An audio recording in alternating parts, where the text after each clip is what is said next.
Before we get into the coaches panel, I just want to grab a quick photo with all 10 coaches and Val. So Val, if you can come back up.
Yeah, our first coaches panel will be Harry Peretta, Doug Bruno, Kurt Godlewski, Joe Tartamella, and James Howard.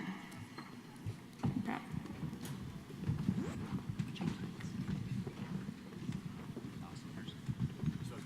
Actually, can everybody slide down one if you don't mind? Sorry. This way. Grab my seat. Thank you. Does this matter? I don't think it does.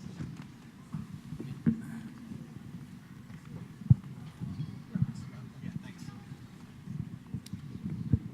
Good afternoon, coaches. Good afternoon. Great to see you all here to tip off another season and to get this started again. Coach Bruno, I'll start with you. 5 of 6 of your top scorers back from a championship team a year ago. How does the depth that your program continuously have able to withstand the departures of some really good players like an Amara Coleman and a Lauren Prochaska? I just think we try to build programmatically year in, year out, and never always just have seniors, juniors. You're just trying to build it 4 years at a time. So I think, and it is a program where we don't necessarily get the absolute best players in America, but we get really, really good players, and players that are committed, players that want to work very hard, players that are competitive, and players that want to do what it takes to be good. And I think the elders then teach the youngers, and I think that's how it really works. I was watching Coach K yesterday on TV talking about taking his Duke program to being a classless program because the kids leave every year. And I'm sitting there saying to myself, that's one thing I don't want to follow from Coach K, is because our players stay for 4 years. So I think it grows with the senior leadership. And it's an exciting time for this conference as we begin the 6th year since the reconfiguration. The first 2 years, 2 teams reached the NCAA tournament. The next 2, 3 teams. Last year, a 4th team broke through. So as someone who has been a big part of this conference both before and after that reconfiguration, what do you think about where the conference is right now in terms of its competitiveness? I think it's absolutely one great league, and it's great top to bottom. People have no idea how good the teams are in this league that don't necessarily you hear about every single day. Xavier had us beat in their gym last year. I mean, you can't play a game in this league and just count it before the game's played. So top to bottom, it's one magnificent league. I know Kurt's sitting up here. I think they're picked 7th, 5 starters back, and a 6'6" kid and a 6'2" kid transferring in. I mean, that's really a good basketball team coming back there, and they're picked 7th. So that just tells you how great this league is, top to bottom. Coach Peretta, what are your thoughts? Because you're in the same boat. You were a big part of it before the configuration that we now know and after it. What are your thoughts on just how tough of a grind this conference is night in and night out? Well, I had said before when we first started the league, when we first started the old Big East, which people thought was the best league ever, we only got 2 teams in the tournament first couple of years too, and it's a question of growing. Like Doug said, each team in the league had to have time to grow their own team. And what has happened in this league is from the beginning, now all the teams in the league are growing their teams. And it becomes extremely competitive in our league because we don't have a team like that's completely, or 2 teams that are completely unbeatable. So everybody on a given night has to play because you can get beat on a given night by anybody. So it actually makes it more fun but it makes it hard, and it makes it comparable to the rest of the country in terms of like where we are in terms of our strength. When we sat here a year ago, Coach, we were talking about your previous team's run to the semifinals of the WNIT. It seems like you may have carried that over into last season because you got off to a great start, and you returned to the NCAA tournament for the first time in 2013. How exciting of a run was that for you and your program? It was real exciting, and the WIT run led into making the NCAA tournament because we had more experienced players. And like Doug said, sometimes we don't get the greatest player, but we get a good player, and injuries are real important for our teams. It's like if any of our teams take major injuries, we're in trouble because we don't have as many people to plug in. And we took no injuries last year either, which really helped too. So that's a big factor. Coach Howard, last year you guys had a strong finish to the season to get into the WNIT. You reached the Big East semifinals for the first time in 18 years. You get an all-league player back now in Dorothy Adamako. You've got to be feeling pretty good about the way your team is shaping up heading into your second season as head coach. Yes, it's great to have Dorothy back, being out for a year. Having her as a fifth-year senior, I think, is going to bring a lot of leadership back to the program and a competitive spirit. Yes, we like where we are, but we know being in this conference from 1 to 10, it's very competitive, and it's going to be tough this year. I think we're going to have to lean on that experience a little bit to try to take care of home court because it's going to be hard to win on the road. It's a very competitive conference, and we're looking forward to it. Coach Godlewski, you have said during the preseason that there is just a different feel around the program this year with so much experience back that Coach Bruno alluded to. Can you kind of expand on how there is a different feeling coming off that year in which you improved by 9 wins? Well, when you have seniors and juniors who can teach the sophomores and freshmen, this is how we do things. It makes a tremendous amount of difference in your practice, makes a difference in your preparation leading into the season, and we haven't had that in the past. It's always been teach, teach, teach, and now we've got the young ladies teaching the other ladies. This is how we do it, and it's just made for a different feel. It gives them a lot of power of our success. When you see the success, as you did last year with that 9-win improvement, does that kind of make it a little easier to deliver those teaching lessons? Yeah, I think confidence plays a part in any athlete or athletic team, and to know you can do something and believe you can do something makes a huge difference. And I think a lot of what we're doing this year is built off of a lot of those games that we played well in last year. And Coach Tartamella, another postseason appearance for you last year in the WNIT, and you get 4 of your top 5 scorers back, but a little different look in terms of the big inside presence that you had last year. Amani Littleton and Maya Singleton no longer with your team. So can we expect a different look, or do you have somebody to fill in those pieces? I mean, certainly you lose kids to graduation. We had a young lady sitting out last year who I think will help fill, and plug one of those holes, along with a younger player who's been continuing to develop. But we won't really play that much differently. I thought the experience we gained last year with a lot of the guards that we had, especially our younger guards, with the run in the NIT really helped us to finish the year, especially the last 5 games. So we've been very excited about the beginning of this year, getting everybody back, having really good chemistry on the floor, and then trying to obviously connect our new players from a chemistry standpoint, from the summer to now. So we feel really good about where we are, and certainly we hope that our players that are filling those roles will give us as much as Amani and Maya did, and even more. Clearly, you're rolling some talent into this program. Kodasha Hapi, the freshman of the year last season, and then you have Kadeja Bailey, who's the preseason freshman of the year. Somebody who you've known for a while, in your backyard from Long Island. What can we expect from her? What are you expecting from her this year? Well, I mean, Kadeja was unique, and she committed to us when she was in 9th grade. Watched her probably since she was in 8th grade. She's a long, athletic kid, really talented, can score the ball. But as a freshman, you have a lot to learn. So that transition, watching her through the summer physically, trying to get to make sure she's going to be stronger, and being able to kind of, again, get the chemistry with the players we have. But ultra talented, great scorer, fits in really well with the players that we have. So we're expecting a lot for her, and having, Q with her too, and the players that we've had help guide her through the summer. She's mad at me because she's the only freshman right now. So she's having to do things a little bit on her own, but she's been a great addition for us, and we're excited to see what she can do. Coach Bruno, how about the season that Kelly Campbell had for you last year? Such an all-around game, double-digit scorer, led you in rebounds, led you in assists. How did her game grow last year, and where is there room to continue to grow? Well, Kelly's a very, very competitive player, and that she wants to be the best she can be in everything she does. And I think, it's not just the Kelly show, though. Marte Grace is returning here as a fifth-year senior. 2 years ago, we lost 2 starters when we didn't have Marte Grace and Ashton Millender, and that was bad news in 17, but it's good news in 19 because now they're back as fifth-year seniors. So you have some great experience coming back here. Shantae Stonewall's another class of 2020, a junior. So we really do have a lot of depth in our upper class. Tanita Allen was the sixth player of the year in the Big East 2 years ago. And there is a girl named Rebecca Dahlman who really does exist, playing in her 6th year now of collegiate basketball. That was a McDonald's All-American that if she ever can put a whole year together is a pretty talented player. But that said, there's 4 very talented Marquette players sitting there that have been together for 4 years that are a special group.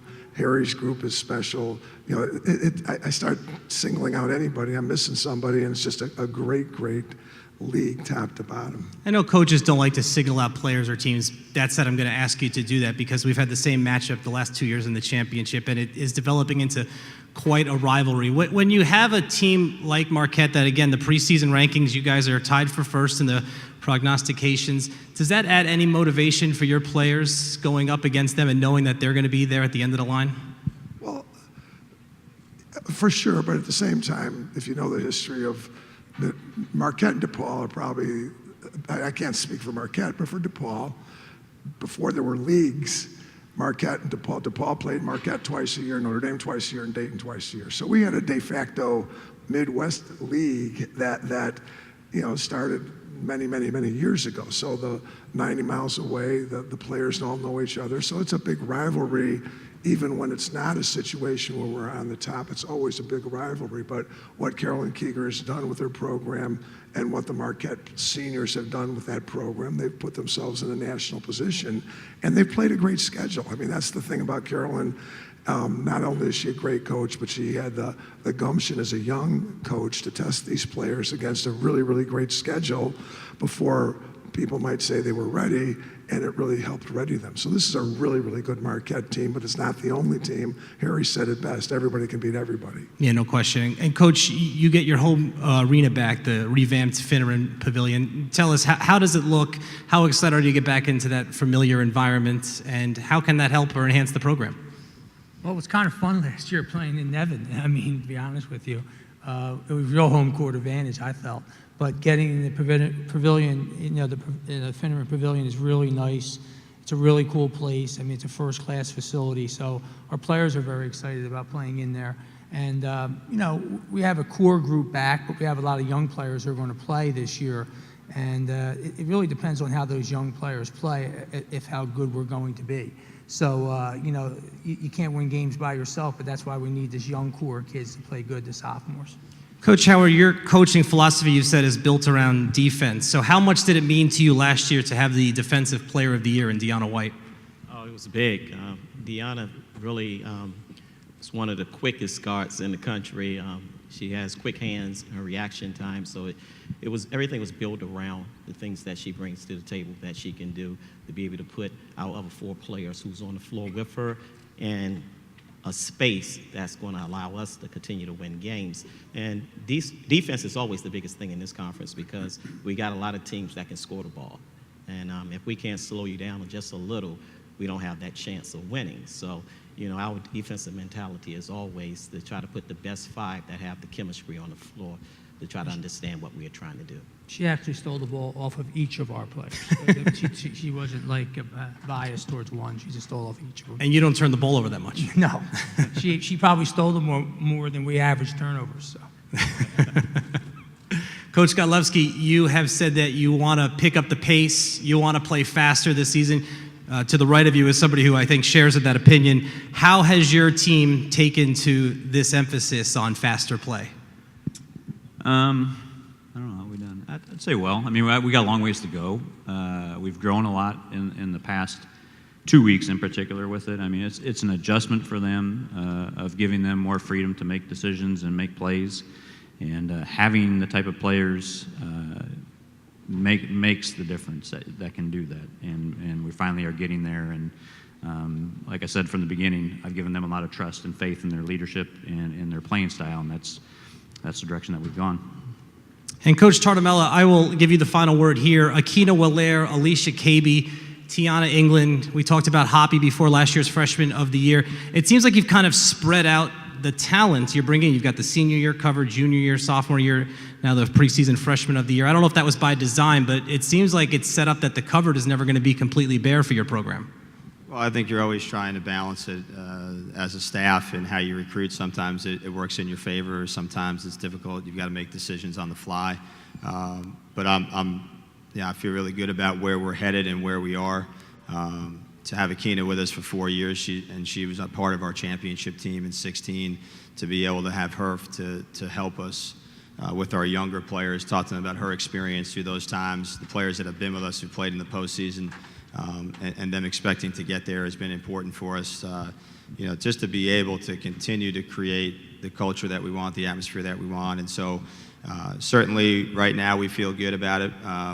We can say we have a good spread right now. We've got probably 9 players on the floor, so I don't know how good I feel unless we stay healthy. But yeah, I think right now we're excited about the year ahead, and certainly with the players that are here with us today, obviously with Akina, Tiana, Alicia, and Q. And so we're ready to go. All right, coaches, thanks so much. We're excited for the start of another season, and good luck to all of you. Thank you. Thank you.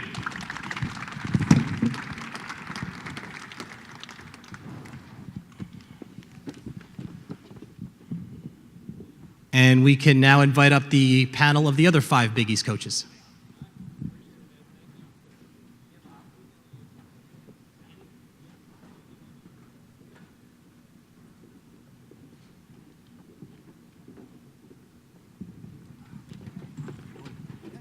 Wonderful, thank you.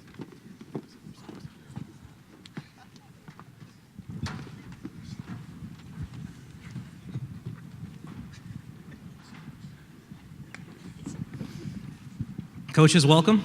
Good to see everybody up here. Nice to see you. Thank you. Coach Keeger, Val Ackerman was mentioning before the unique stat that you're on the verge of having 5 1,000-point scores at the same time, which will make you, for the time being, the only team in the country to be able to say that. Just describe the relationship you have with this group of student athletes who you brought into your program 4 years ago. Yeah, I mean, this senior class, it's pretty hard to put into words what they mean to myself and my staff, my program. They were the first one to take a chance on us. They were the first one to believe in our vision and where we're going when it was just us selling a story with nothing to show for it yet. So they'll forever be our first recruiting class. But what they've been able to do has been remarkable. I mean, 5 1,000-point scores in one roster, it speaks volumes for who they are as people, the way they share the ball, the way they care about each other, the way they make each other better every single day in practice, in the weight room. And this is a special group, and one that I'm trying not to think about too hard because there'll be many, many tears on senior night. But what they've been able to do for our program, not only on the court but off the court, has been remarkable as well. They've already accomplished so much: conference championships, tournament championships, Player of the Year award. Is there a sense, given that this is finally senior year, is there a sense of leaving it all out on the table that you feel? Absolutely. I mean, one of our goals this year as a team is to leave our mark and to do it 20 feet at a time. So for us, we're trying to become the best team we can possibly be every day in practice. And we're not trying to look at the long-term goals. We're trying to look at one practice at a time, and we're trying to make sure that we're making them better women every single day. So when they leave Marquette and they take off that jersey, they'll be able to go represent themselves and each other in the highest fashion they possibly can. Coach Flannery, back-to-back trips to the NCAA tournament for Creighton. Getting there once, obviously, is not easy, and getting there 2 times in a row is harder. So how difficult is it to get there 3 straight years? I hope not any harder than last year. We won 5 overtime games, and we were one of the last 1 or 2 teams in. So maybe we have to win more than 5 overtime games. But we were, our margin for error was small, and I don't know that it'll be a lot larger this year, but we do return 4 of our top 5 scorers, including, Jaylyn and Audrey, who are, I think, just elite players. and have been in the program, and they're good, really good leaders. But we know, you get here today and you're stressed about your non-conference schedule, and then you get here today and you think about how good the league's going to be, and then you're just even more stressed. So I think it's a tall order given how good the league is, but I do think that we got 4 in last year, and I don't see any reason we can't get at least that many in, if not more, this year. Coach Pizzella, to his point, how good has this league become? Pat, we have great players, first of all. And anytime you have a great league, it starts with great players. Because while we have some of the best coaches in the country, obviously some great veteran coaches and some great young coaches, it's our players that really make this league. And I'll put our players up against anyone. You look at our all-conference preseason, and then you look at the kids who didn't make all-conference, and you're like, wow, they could have been all-conference as well. So it's a great league, and I'm really proud to be part of it. How about Seton Hall? Your top 3 scorers have moved on, but you do get 3 starters back. So kind of a mixed bag there. All 3 players in like that 5 to 7 point a game range for you last year. How much are you relying on them, and how much do you need them to take a step forward collectively? Well, we do. And one of the things about Seton Hall is, this is the first time in a while we've had a good returning group. We've relied in the past on some transfers and some kids sitting out, and, we inherited a good bunch of kids. But now we have kids that have been in our program for a few years. So it's their time to step up, and we're excited for that opportunity. The 4 young ladies I have here today, along with the young ladies at home, are committed to Seton Hall and our standards that we have. And knowing, like Jim said, it's one thing to play such a hard non-league schedule, but when you play our league schedule, that's a challenge as well, and we're excited for it, Pat. Coach Neal, Xavier hit 214 threes last year, up 53 from the year before. It's a fun brand of basketball to watch, certainly. How has it enhanced the way that your program plays? Well, we were just trying to balance out some of the statistics, and when you play some of the great shooting teams in this league, if you're only taking 8 a game, you're going to have a tough time. And we were pounding the ball inside a while, so we just made some changes trying to balance that out. But we don't want to be just a 3-point shooting team. But this year we're so young. We're probably the youngest team in the conference. I think 8 of our top 9 players are going to be freshmen and sophomores. So we're really simplifying, trying to figure out where we are offensively as far as that goes. So I'm sure we'll be shooting a lot. I don't know if it'll be as much as we did last year. It's difficult to replace 4 starters, what you have to do, but you did mention that talented group of underclassmen, including the strong crop of sophomores that you have. So tell us about the new faces that we're going to maybe see on the floor at Cintas Center. Well, we kind of, to be honest, I made some mistakes when I first took over. I was a Division II and III coach, a big part of my career, and then I was moved into this Big East kind of in an abrupt way, and I was looking, we brought in some players who were ranked and was supposed to be so this and that, but I got away from culture and good people and some things of that note. So about 2 years ago, we changed our recruiting model and who we were looking at, and it started with a couple of these young ladies sitting here with me today. And so it's a long-range plan, and so we're on in the middle of that track. And I asked them last night, Leah and T, I said, what's the difference between our team, from last year? And they both immediately said everything. And it's the energy, their chemistry, and they both use the attitude is better and their want-to is better. So all of those things combined should help us grow quicker than what we've been doing the last couple of years. And Coach Crowley, so many teams love to shoot 3-pointers these days, but not everybody makes them. Your team has hit a lot of them. The last 2 seasons set a school record in 3-point percentage, 39% from downtown last year. Going forward, is that something you're going to continue to emphasize, and how does that fit into the way you want to play? Yeah, well, if I get out of the way and let us shoot more, we probably would be even better at them, and that's something we've worked on. We've got more kids who can shoot them. We've gotten better at passing.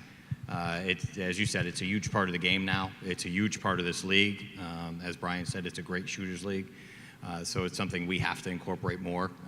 We need to get some people who can get into the paint, as well as some people who can present a presence around the rim that will allow those threes to be even easier, and we're hoping we have some of those now. You have Yo-Yo Nogic, your all-conference player, who had 11 20-point games last year, hits about 3 threes a game, so she seems to be tailor-made for that kind of offense. Yeah, and I mean, the credit to Yo-Yo, which gets lost, is, I mean, we had little depth, and she had minimal help, and she still was the focus of most defenses and was able to get those kind of scoring numbers. And again, that's a great credit to her, as well as a few of her teammates who were able to help create those opportunities for her. But it's hard when you have the defense focused on you and to get up every night to do that. And she's done a great job in the offseason getting herself to peak condition and getting herself ready physically and mentally for those challenges, as well as her teammates have really elevated their game and their willingness and ability to find those opportunities for her. Coach, I have to ask you the same question I asked Coach Bruno, of course, the DePaul Marquette rivalry, and geography plays a part in it, and that's fun, but the matchups in the conference championships, tied for first atop the preseason poll, how much are you and your team aware that they're probably going to be there at some point down the line? Well, first of all, I mean, I absolutely agree with Doug. I think the Marquette-DePaul rivalry has been there from the beginning.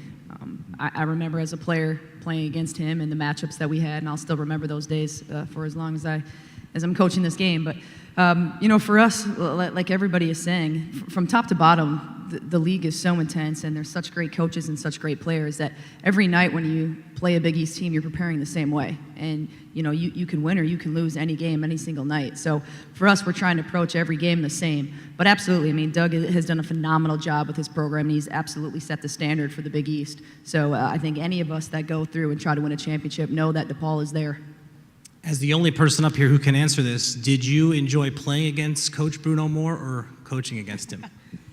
Well, you always want to play the best, right? You have to you go through, someone who's been there and had so much success. So we love championship games. We love being against someone who's had so much success. So for us, I mean, we'll take any given night, any opponent, to try to play that top-level competition. So whether it's, the number 1 ranked team or the 10th ranked team, we're all very good teams. So for us, it doesn't matter. We want to play the best, and every single one of these teams is.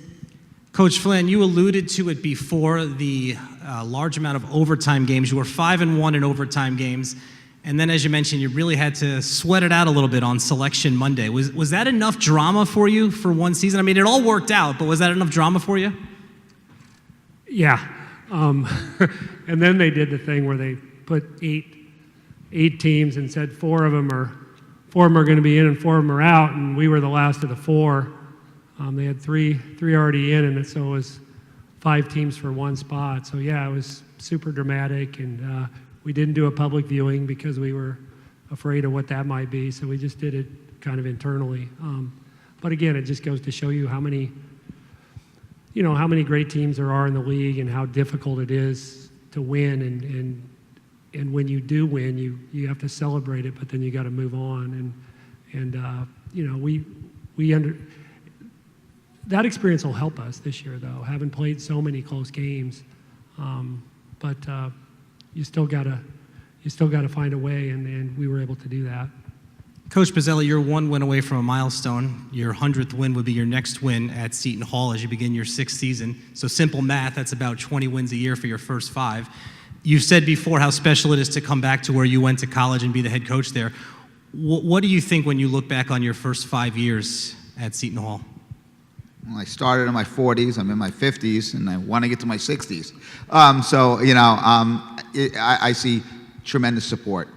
When I went back to my alma mater, I didn't really know what to expect from a school. It had been a while, but I knew my AD, and he had been there.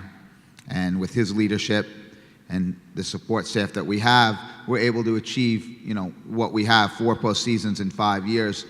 For us, we're proud of that. We know we have to continue to improve and continue to strive to be the best we can be. But to do it at your alma mater, as this Caroline will tell you, and everyone, it's a little extra special because that's where we grew up, and that's where we were their age, and we remember those days, and we realize how hard it is for these young ladies each and every day to play basketball at the Big East level, but also to get an academic, degree from these top academic institutions. We talk about how great our basketball league is. How great academically is our league? We have some of the best schools in the country academically. And these young ladies are able to get a degree from there. So I give them a lot of credit for that as well. Coach Crowley, you brought in New York City point guard last year, Chanel Williams, who started the season on the bench for you. And by the time Big East play rolled around, she was your starting point guard, got some accolades at the end of the year. How did she improve during the season, and how has she improved in the offseason at that very important position? Well, Chanel, a little bit as we call her, no one works harder. I mean, she is not only with her own game, but just in practice and everything she does, it is all about effort and really fighting to show she belongs and deserves every opportunity she gets. And she allowed us to help her as the year went on, and couple that with the work she put in. And she was able to adjust to some different defenses she saw. You know, she is pretty quick and pretty good at getting to the rim. So she had to adjust to the scout, and she's done that, and she's worked really hard to add some different dimensions to her game that way. And what gets lost in some of that speed is how good she is at finding people, and she's improved that as well. So it's just a real joy to coach someone who has that much fight and that much work ethic. And Coach Neal, late last season, and this has kind of been a theme of both panels, is the depth in this conference from top to bottom. You guys took DePaul to the brink in that 73-72 loss. Now, obviously, the record ultimately isn't where you wanted it to be last year, but did that performance kind of give you confidence, and did it illustrate just how deep this conference is throughout the 10 teams? Well, first of all, saying she's pretty quick is like I'm saying I'm pretty bald, okay? You know, I don't know. We lost several close games last year. And DePaul, maybe they're a great team, and we played really well that day. But we have to figure out a way to get over the hump against some of those. In this league, if you lose games that you have a chance to win, next thing you know, you're on a losing streak. And that's the thing. So we're working on simplifying some things so that when we're in those positions, as Flan talked about, you have to close out certain situations when you can close them out. And so we're trying to simplify our offense and defense for our young players, that hopefully we can be in those positions and they know what they can rely on, even though they're really young. But that's probably the key for us. And Coach Keeger, we'll finish on this with Allazia Blockton, the preseason player of the year. When you have a player who has accomplished so much already during her career, off the court, as we heard earlier, how do you continue to try to motivate an athlete like that? Well, I think it's easy because she's very self-motivated. You know, she wants to be great in every area of her life, and it's evident. And so for somebody like that, you just keep trying to challenge her every day, give her new challenges, give her new goals. I think she has done a phenomenal job trying to make her teammates better, becoming a better leader.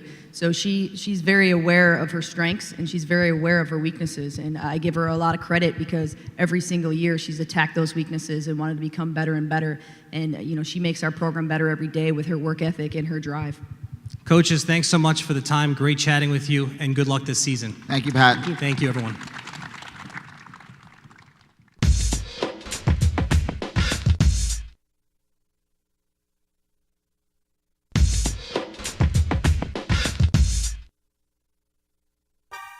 Coming off its best season since conference reconfiguration, the stage is set for Big East women's basketball.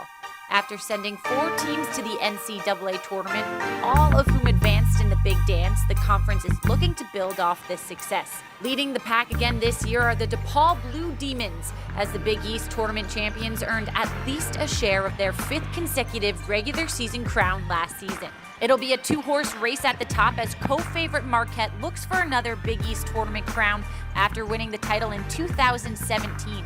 The Golden Eagles return all 5 of their starters, including Big East Player of the Year Allazia Blockton. The Blue Jays and Wildcats went dancing as well last year. Creighton left their mark with a first-round upset over 6th-seeded Iowa, while Villanova put up a strong non-conference slate and returns a rich crop of veterans. Georgetown, too, looks to make their presence known with head coach James Howard in his 2nd season at the helm. And after leading the Hoyas to their first Big East tournament semifinals in 18 years, the question is, what's next? The reigning Big East Freshman of the Year resides in Queens, as Kadasha Hoppe looks to take her squad on an NCAA tournament run after advancing to the WNIT quarterfinals a year ago. All sights will be set on the Windy City as the Big East tournament returns to Wintrust Arena for its 2nd year. It's time to tip it up as Big East Women's Hoops is back.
Allazia Blockton, the unanimous preseason player of the year for the Big East. You're also the reigning Big East player of the year.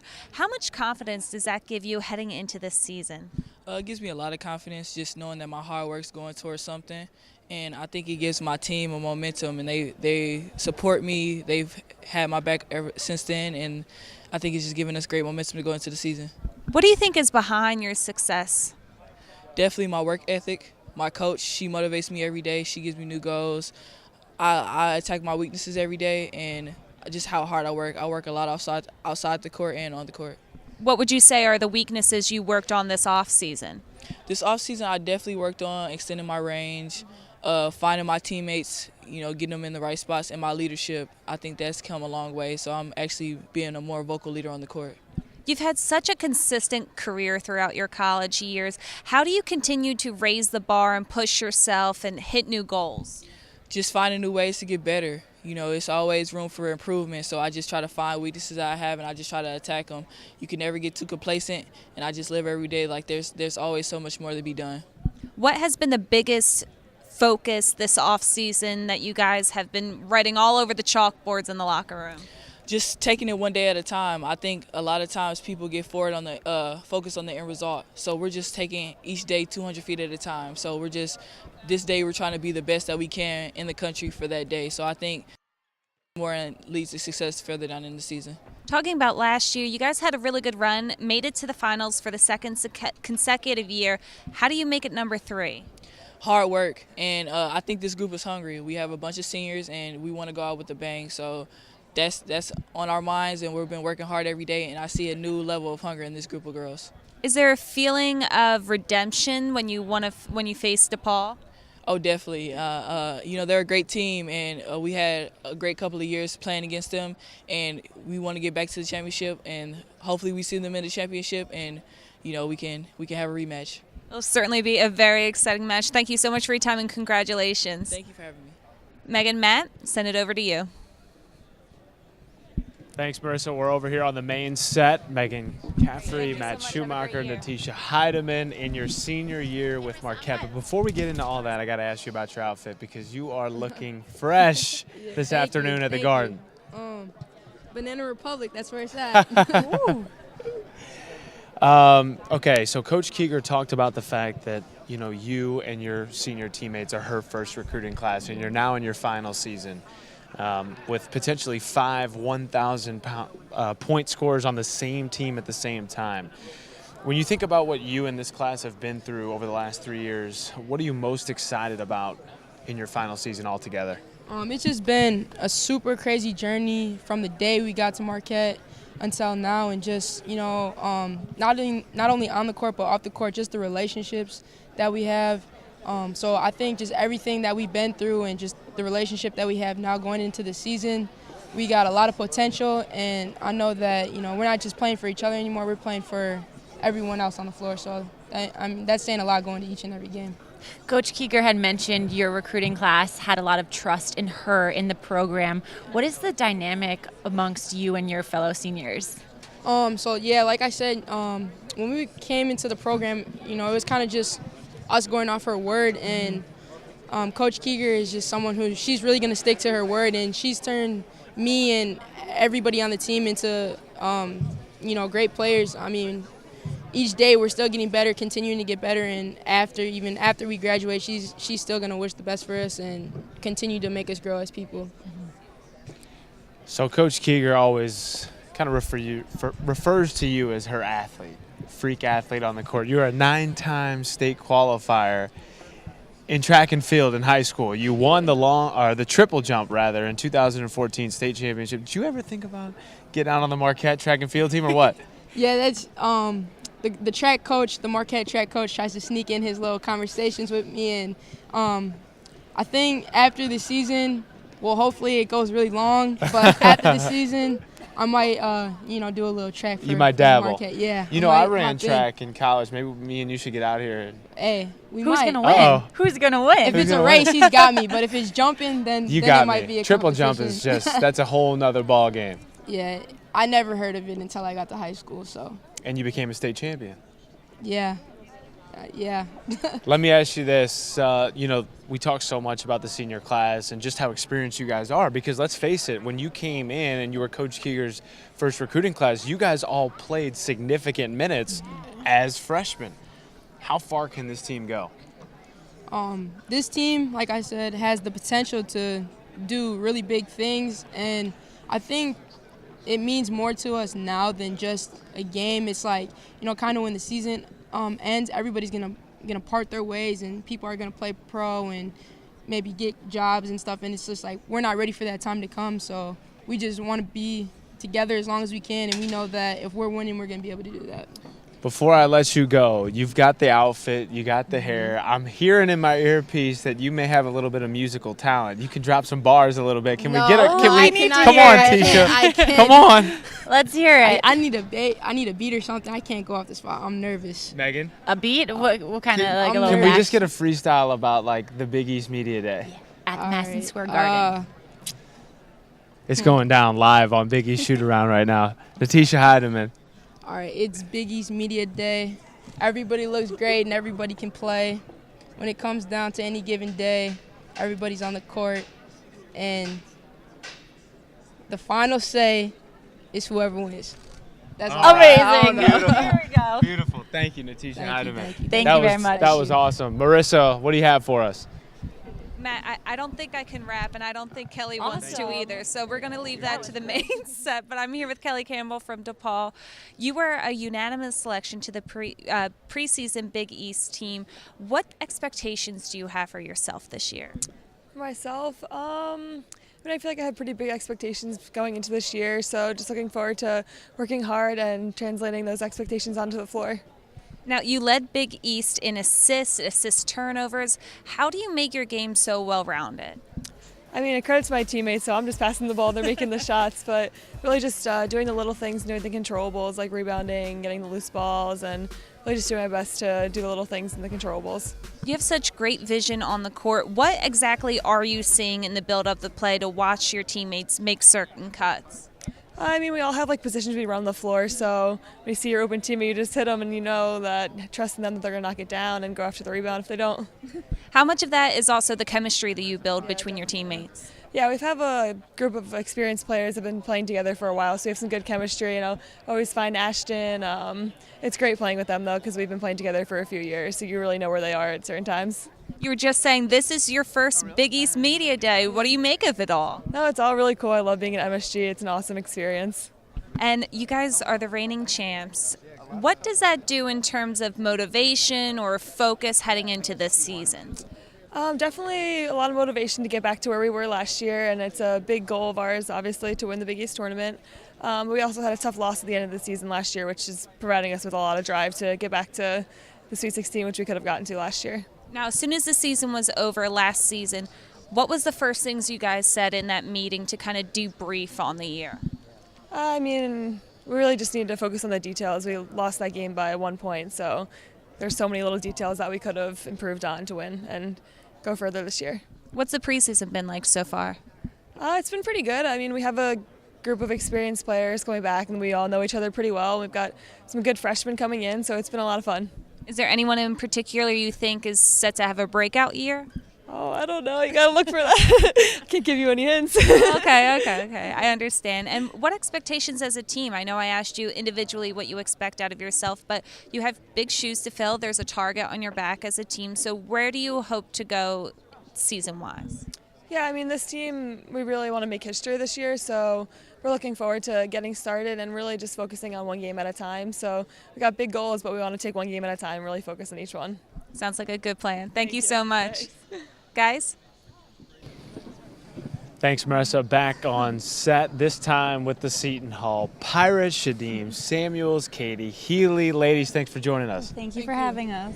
Kaity, this is your second media day, so you're kind of like the wily vet out of everyone here. Yes, trying to. Yeah. Okay, so Coach Bozzella has named you a captain for the third straight year. And this is a program that has a rich tradition, right? A lot of veteran players have come through and played for Coach Bozzella. What does it mean to you to be a captain for 3 years in a row? It's honestly an honor. I've known Coach Bozzella since I committed to him at Iona my sophomore year, so me and him have a relationship for a while now, and it just shows how much faith he has in me and how much courage he has, and it really means a lot.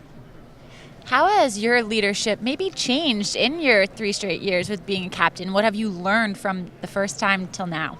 With the help of my teammates, I definitely have grown a lot in my leadership position, because going from such a young player, being 19 years old, being a leader of the program, it was very, very challenging. But with them supporting me day in and day out, it really has helped me grow as a person and as a player. Shadeen, we just had Natisha Hiedeman on. She was fresh, flashy, but you're holding your own right now. Can you tell us a little bit about your outfit this afternoon? Well, you know, as my teammates know me, I love to dress up.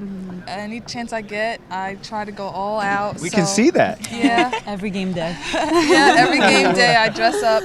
I'm the only one, but I feel good, so that's all that matters.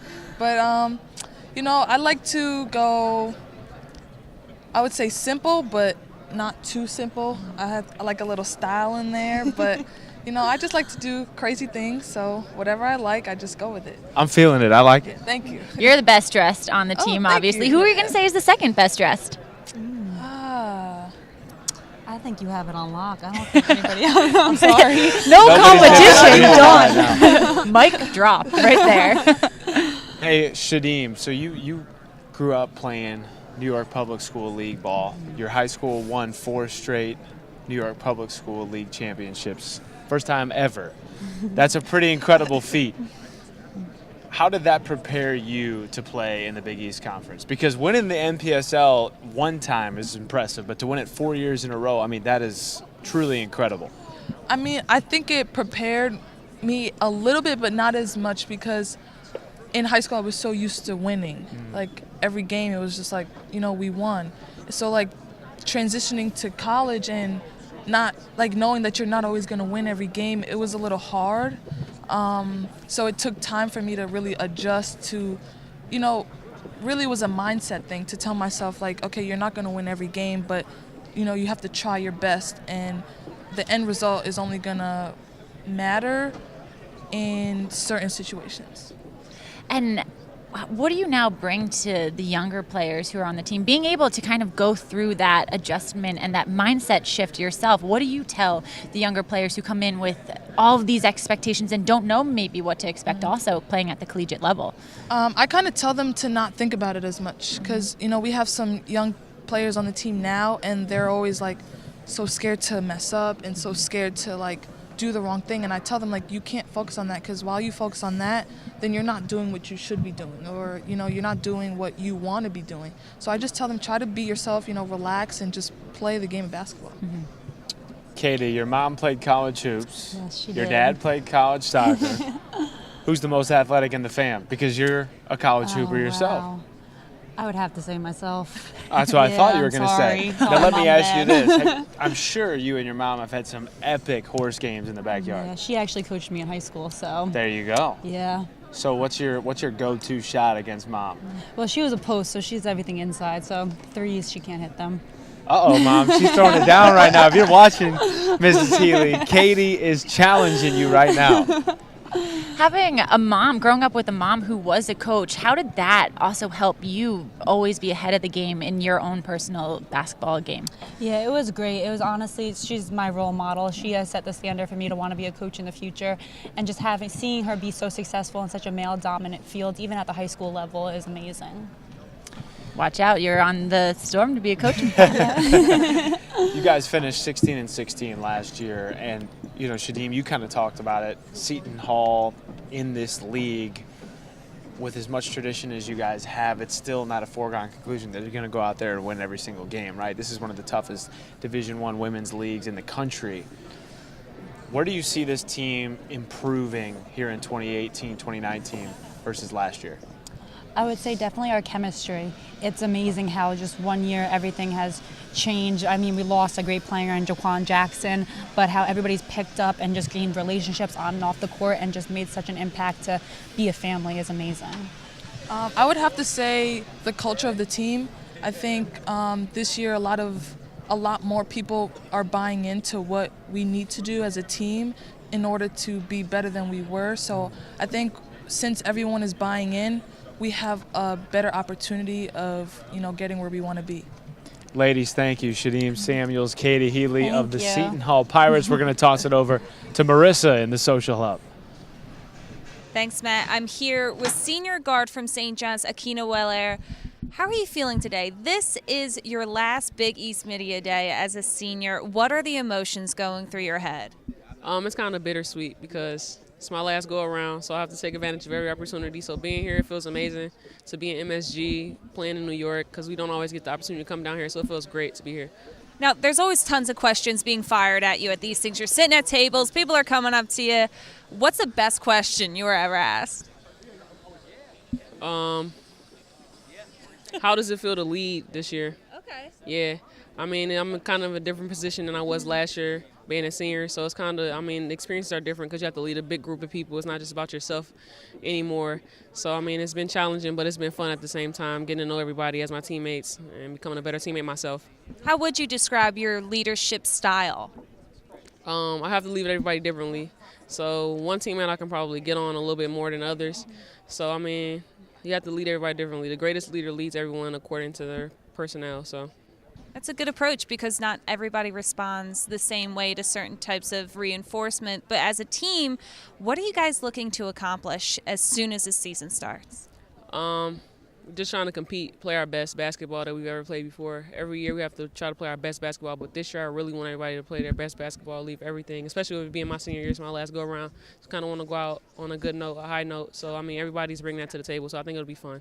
When those younger girls gather around in the locker room and you're trying to explain what your team is all about, how do you sum that up in words?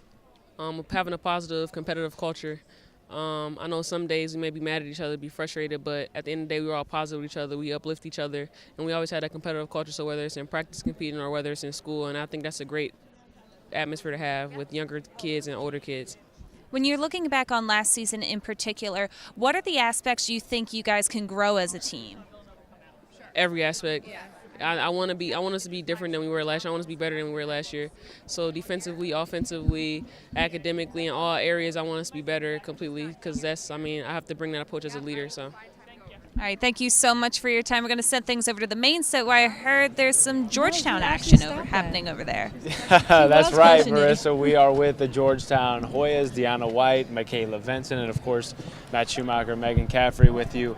Ladies, what a year last year. It was a really miracle run throughout the tournament. First time being in the semifinal in 18 years. What was it like to just be part of that turnaround last year in Coach Howard's first year? It was a lot of fun. It showed us what hard work and belief can give you. Every single day we just talked about the power of start and believing in yourself and working hard, and it showed, especially at the end of the year and especially with beating the top 3 teams at least once. So it was a lot of fun, and we learned a lot about ourselves. Dionna? I agree with Mikayla. I think towards the middle of the season, we really started to believe in ourselves and stop doubting, and it gave us a lot of confidence. So we just went out and started to play as a team, just playing hard, and then after that, everything just fell into place. And Mikayla, last season was your first year playing in the Big East after transferring out of the ACC. What did you learn playing in the ACC that you brought over into the Big East to your teammates? Well, ACC, it was a grind every single night. Every team is really good, and I think that's what shows in the Big East. Every single team is really good and steps up in big time. So you just have to really stick to what you know as a team and what the coach preaches, and really stay as a whole and a team. What drew you to Georgetown? just it being a great academic school, of course. Getting my degree from there this past springtime was amazing, and I'm very blessed for that. And just the family atmosphere, I felt very comfortable and felt like I could be myself coming to Georgetown. Dionna, you were ranked second in the Big East in scoring. What allowed you to be so productive offensively? I think a lot of it came from my team. Just supporting me, telling me to be aggressive day in and day out. And just having the confidence, knowing that I can score the ball and I can make shots, and just getting it off and knowing that my team needed me to score. So just having that in the back of my head.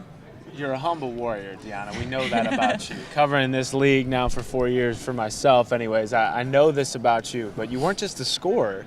You're a Big East Defensive Player of the Year. So I got to ask you, because also on top of that, you were one of the top 2 rebounders on the Georgetown team. So you got the defense, you got the scoring, you got the rebounding. There's the graphic right there. What part of your game do you take the most pride in? I think I take the most pride in rebounding. Wow. I think since I'm small, everybody expects me not to go in and rebound, but I really enjoy it. I feel like that's the toughness part of the game. I like getting hit when I get a rebound. That's something that gives me energy. So rebounding, I would say. Is that maybe a little chip that you have on your shoulder? I heard you say you're small. Yeah, and I like to jump. So if you're taller than me, I would like to compete against you, jump up against you, and get the ball, pretty much. You guys talked about the family atmosphere, especially you, Mikayla, transferring in and kind of being welcomed into a program that was on the rebuild because Coach Howard, even though he had been there, was now the head man at the top. What do you like most about playing for Coach Howard? We'll start with you. What I like most about playing, he believes in you. Every time you step on the floor, he knows that you are capable of beating your defender, beating the opponent, and he really takes pride in getting to know every single one of his players. And when you have a coach like that who is backing you on and off the court, I mean, how can you not compete hard for him? So, Dionna, how about you?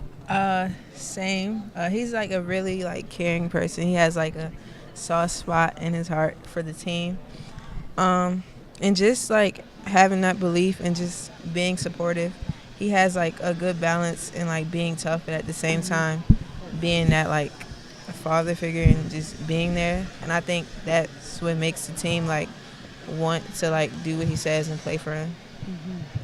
Dionna White, Mikayla Venson, thank you, ladies. Glad to have you back for your second year at the Women's Media Day. Thank you. We're going to send it over to Marissa. And Marissa, I believe you're with a great scorer in her own right, Yo-Yo Nogic. I am here with Yo-Yo. She's standing right here next to me. And Yo-Yo, you were just telling me you have a pretty busy off season, not the typical off season of a college student. Walk me through, what is it like as soon as school ends? Where are you heading? So because I was born in Serbia, when I was 2 years old, I moved to Portugal. So I have friends and family in both those countries. And when I came to play to the States, my parents moved to Vancouver. So I actually have to go, during summer, I have to go to all 3 places to visit everyone. So when school is over, I go to Vancouver, see my parents for a little bit. Then I go to Portugal, see my friends for a while. Then I go to Serbia because I have national team and I get to see my grandparents as well. And then come back here for summer and do it all over again. What a crazy off season for you, but I'm sure learning a lot while you're with the national team. You've been with them for several years now. What is the biggest aspect of your game that you've improved on by working with them? I would definitely say my skills, my individual skills, ball handling, because the game is different back home, I would say more aggressive, more contact, so definitely working on the skills, getting better on that. I would say that's the biggest one. So when you transitioned to playing here in the States, what was the biggest adjustment you had to make in the style of your play? I would say it's a much more faster game, so getting myself to the level of conditioning that I have to be in order to be able to keep up with the pace here. Also the defense, there's not as much contact that is allowed, so I need to get adjusted to that. Overall, it's just been great to be able to develop my game, to expand other types of my game, and I'm just really, really blessed for the opportunity. Now, you're ranked 14th in Big East history with 127 three-pointers made. What does that mean to you to be amongst that sort of echelon of history in this conference? It's a blessing, but it also shows the hard work that I've put into it, the non-seen hours, as they say, just working after practices, working on the threes, because that's a big part of my game, and teams know that, and they try to take that away from me, so I got to keep working on it. Also, beyond that, trying to find another solutions to score. You shoot 41.3% from beyond the arc last year. As you said, it's a huge part of your game. At what point in your development did you realize that was going to be a big part of who you are on the court?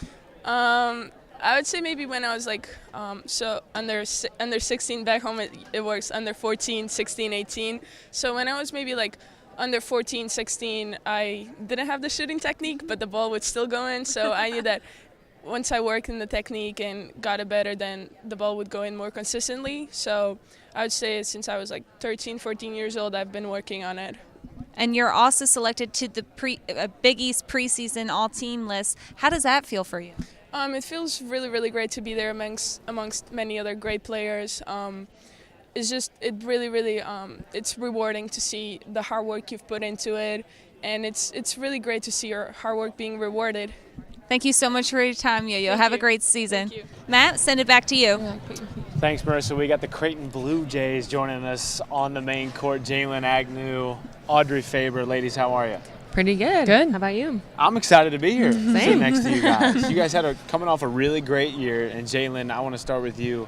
Last year was kind of a breakout season for you. You've always been a great spark off the bench, but last year took on more responsibility in a starting role. How do you see your role evolving now as an upperclassman in your junior season?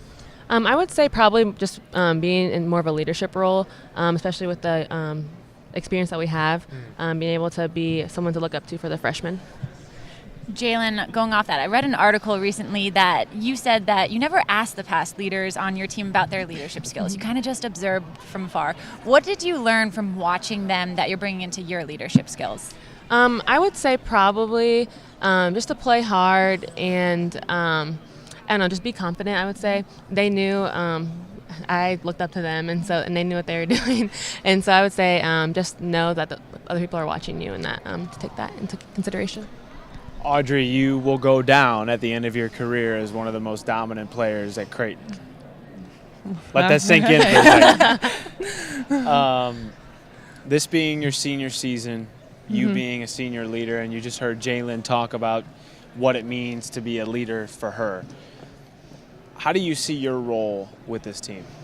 Again, like she said, just being a good leader and kind of just letting everyone know to take it day by day. I think that's really big for us. We have some new faces, so we have to get better every day. And obviously we have new faces and experience. So I think it's just being a good leader and making sure everyone's getting better every day, not just focus on myself, but everyone around me.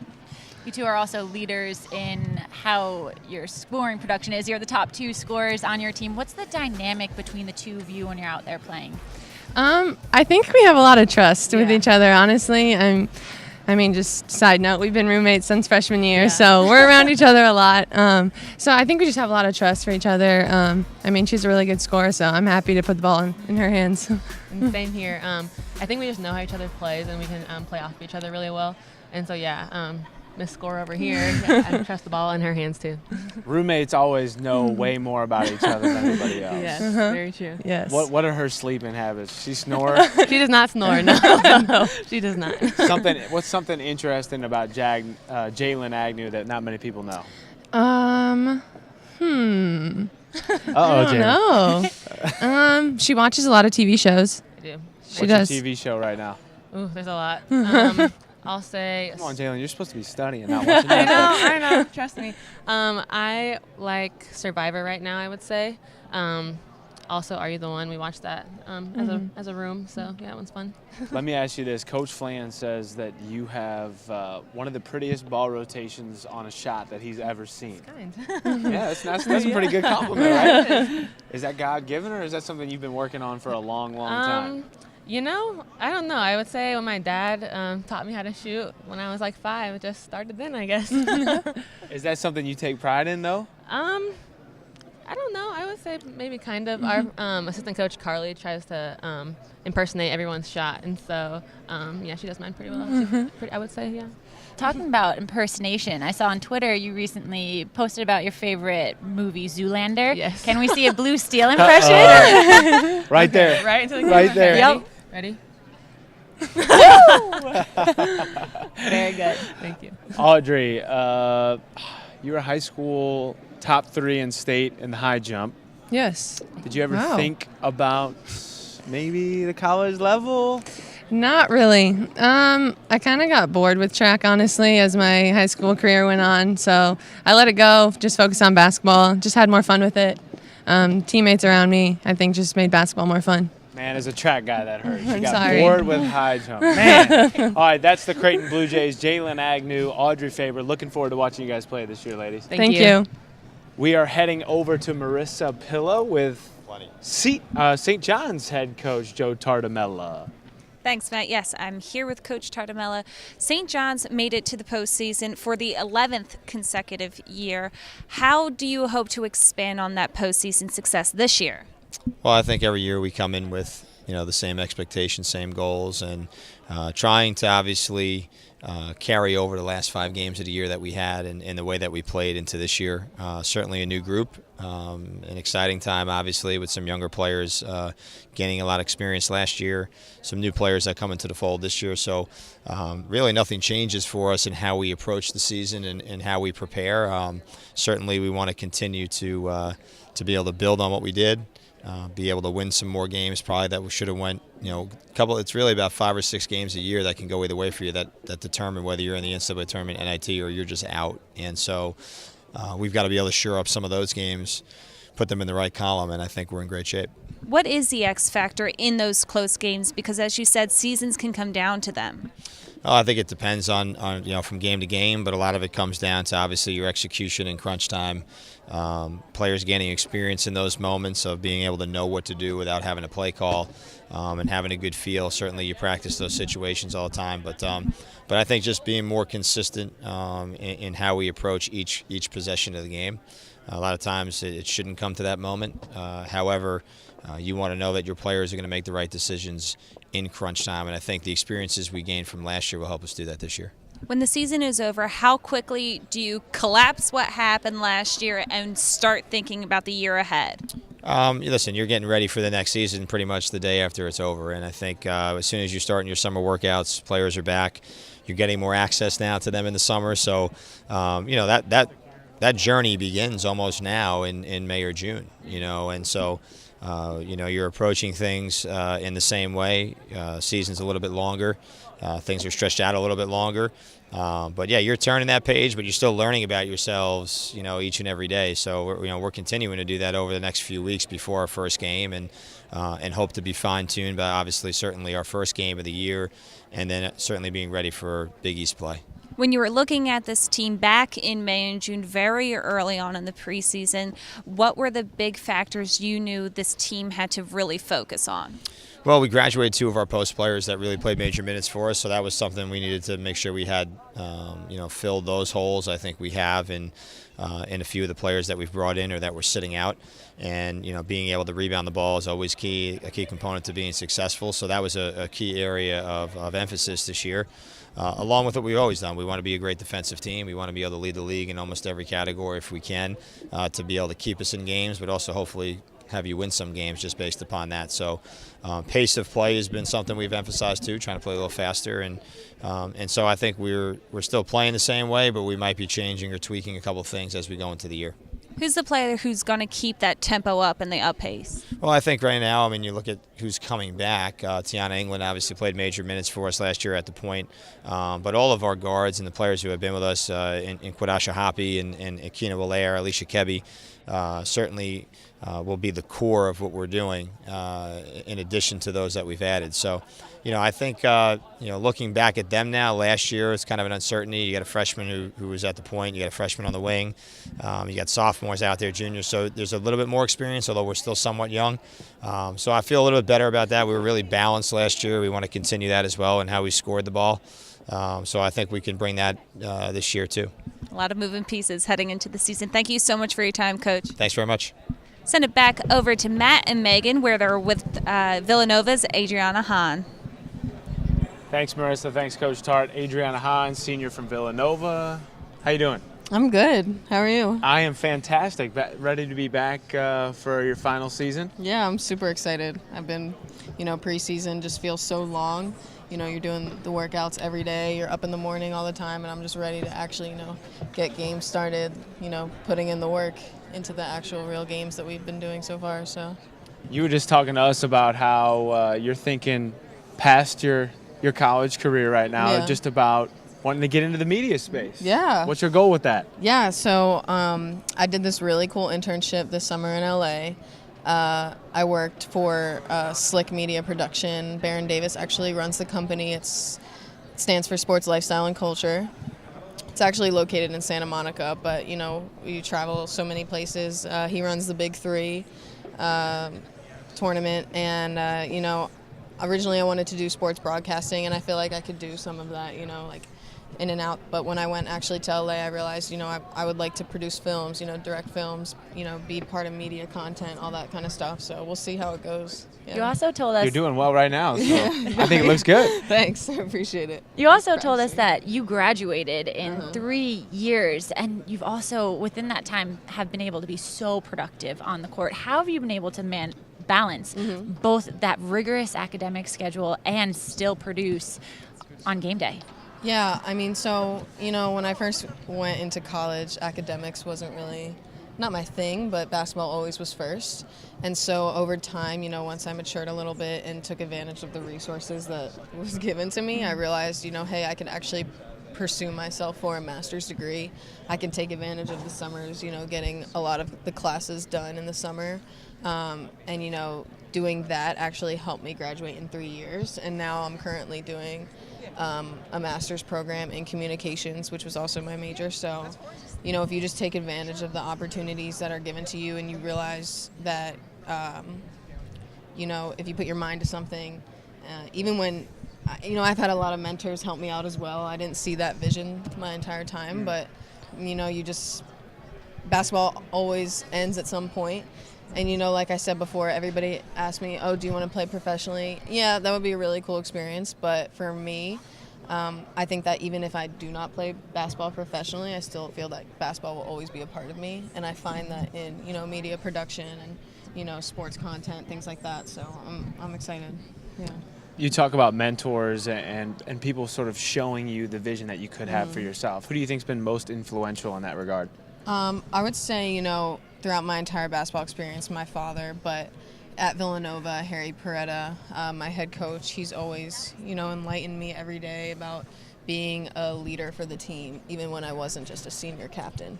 And, he's always strived in me to, work hard every day in practice, things like that. Honestly, after meeting Baron Davis and, my whole experience with that, he's like my second dad. He's always, helped me out, with my future job. I never thought, something like that could happen to me, and, taking advantage of that opportunity. I didn't want to go to LA. I didn't want to go all the way across the country. Come on now. For a whole month and a half, meet all these new people in a different... So you kind of a homebody a little bit.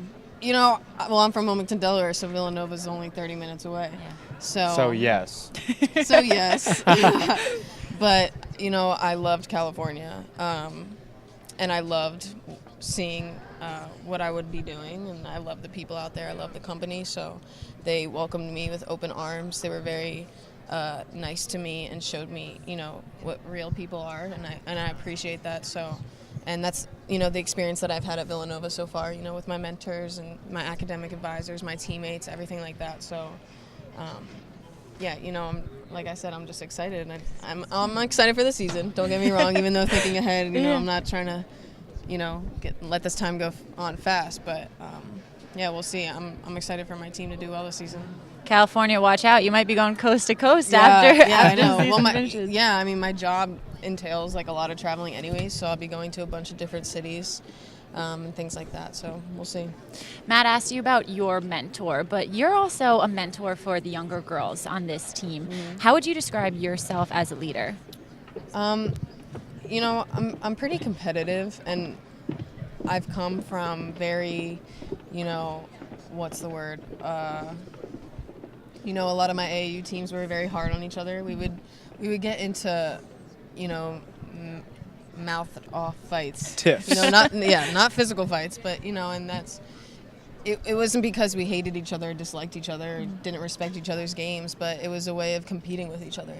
And even, you know, after that, off the court, we were friends right away. I mean, even with my teammates now, you know, we push each other every day, and sometimes things get a little too physical. But that's okay. And, you know, being a mentor, especially when girls are freshmen, you know, I welcome them with open arms because I knew what it was like for me. Especially when I was a freshman, you know, I had the senior point guard, Caroline Coyer. And, you know, that was awkward, you know, as a freshman point guard coming in when a senior point guard was there. And right from the jump, she had told me, you know, we're not trying to be competitive in a way of we're taking each other's playing time away. You know, we want to work together. We want to see what we can do best this season. And that's exactly what we did. You know, we had a great season. We played really well together. I mean, when she tore her ACL, we had about 6 games left in the regular season. And by that time, you know, I was prepared to do the things that she had taught me to do. And you know, what I saw from her, I was ready to take on that point guard role. So that's what I want to put into, you know, even if you're not a point guard, but, you know, you're new to the team, you're new to the program, or, you know, you've been here for a while and you haven't really stepped on the floor yet or gotten minutes. You know, it's about, you know, what I've experienced and what I want to give to the other girls as well. Let's give you a basketball question real quick. Oh, goodness. Okay, I'm ready. You know, you've played a lot of minutes. You talk about the fact that you jumped into the starting lineup a few years back as a freshman after Caroline tore her ACL. You got to start your last 6 games, but even before that, you were getting good minutes off the bench as a freshman. Yeah. You've started every game since. How has your game evolved coming into this year? What can we expect from Adrianna Hahn? I mean, you know, every summer I work really hard. Those are the crucial times when, you know, you're working on your game the most. I would say that throughout my entire basketball experience, I was always the younger girl on the team. You know, I was in 8th grade when I played high school basketball, varsity basketball. Like college, when I was a freshman, I had a lot of minutes when I was young. You know, I always wanted to be the best. I always had that, you know, not hated approach from people, but, you know, like, you have to prove yourself, especially because you're young and you're stepping into players who are older than you and who have been here, and they don't like that. So, you know, now that I'm a senior and, you know, I've had my experience here in the Big East and with Villanova, you know, I just want to continue to do what I do. You know, last year I didn't have that, you know, scorer's mentality as much that I did my freshman and sophomore year, and, you know, I had to take a different role, and that was leading the team, you know, running the ball, finding the open person, encouraging my teammates, you know, allowing those who haven't stepped up before to step up and take control of the game. And, you know, a lot of the girls that I've done that with are now ready to do that on their own a little bit. So I think that we're a better unit this year because more people have confidence in themselves. So, you know, this year I'm ready to shoot the 3 ball like I do. Maybe be a little bit more consistent, but, you know, I'm going to attack the rim a lot more. I've gotten this summer a little bit more in shape, and I'm a lot quicker and things like that off the dribble. So I plan to, you know, get to the line more, get to the free throw line more, draw more flat fouls, you know, be more versatile in that way. So, yeah. Watch out, Big East. Adrianna Hahn with the Villanova Wildcats. Thank you. Thank you so much, guys. Let's send it over to Marissa Pillow with a couple of Xavier Musketeers on the other side of the court. Thanks, Matt. Yes, I'm here with Aaliyah Dunham and T. Owens, both from Xavier. But I'm going to start with Aaliyah real quick because you're the younger one, so you have to go first. You were telling me that 10 out of the 13 players on the Xavier roster are freshmen or sophomore. What advantages do you think there are to have such a young team? Just like we have more years to grow. With some teams only have like 4 seniors and then the rest are freshmen. Their growing period is going to be longer than ours, so I think that's going to help us a lot in the further years. Last year you were selected to the all-freshman team. How do you replicate that success this year? I enjoy it, and I'm very honored to be that, but I want to make another statement this year on the defensive side more than the offensive side. You played in all 30 games in your freshman year last year. What was the biggest adjustment in getting used to playing in college basketball? The speed. the speed was a difference, and the tempo is way faster than high school basketball. And the little things, like you can't make the same mistakes as you did in high school and be okay with it. The mistakes that you made will cost you a game in college. So now that you're maybe one of the older players on the team, what advice are you giving to those incoming freshmen who can't afford to make those mistakes? Just don't feel pressured. Like, even if you do make that mistake, it's okay. You can come back from that. But don't feel pressured to where you're forcing it, and then you're actually making the mistakes. If you just play yourself, like be yourself, you won't make those mistakes. So I'm just trying to like enforce that to them, that it's all in your head and you got it. Awesome. I'm going to switch gears to your teammate now. T, you are the only returning starter, and there are no true seniors on this team, so a lot of leadership weight is on your shoulders. How much pressure is that? It's a lot of pressure, actually, because I went from playing backup point guard my freshman year to becoming a starter and having to pick up the leadership role fast. So I try my best to be a leader and be able to ask questions that my teammates give or ask. How have you evolved as a leader? How has your style changed over the years? The main thing that's changed about me is my communication, because I talk way more now than when I first came in. So, like, communicating with my team is like a main part of playing basketball in college, especially. So, talking about your journey with Xavier, you started on the bench and you were able to break into the starting lineup and be a consistent starter for this team. What was that journey like for you? It was pretty rough. Like, I had a rough freshman year, probably one of the most terrible seasons I ever had. But yeah, once I got used to playing in college, it was okay. I understand this now. I got to do this to get to where I want to be. What do you think was the biggest factor in that consistency and being the efficient player that you are? Ooh. Can you ask me that question again? What do you think was the biggest factor in that success in order to become that consistent starter? I think the main aspect would be listening, being able to do what my coach tells me to do, being able to juggle 3-4 different things he gave me at one time. So.